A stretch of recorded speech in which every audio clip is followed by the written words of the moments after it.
నంగ నాచి కూనాముల్లో కాలు మింగే మూతి ముడుపు దానా ఇంద్రధనసు దాచి రెండు కళ్ళల్లోనా నిద్ర చెరిపేస్తావే అర్ధరాత్రిరైనా ఏడా కాశీ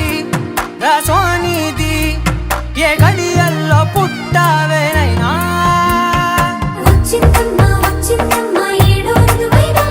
నా ఊహల్లో నా ఊరేగింది నువ్వమ్మా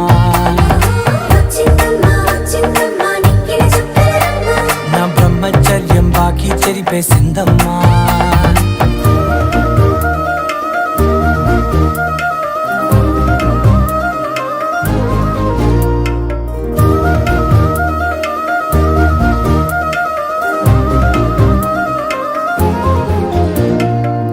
ఏకాంతాలన్నీ ఏకాంతం లేక ఏకరువే పెట్టాయే ఏకంగా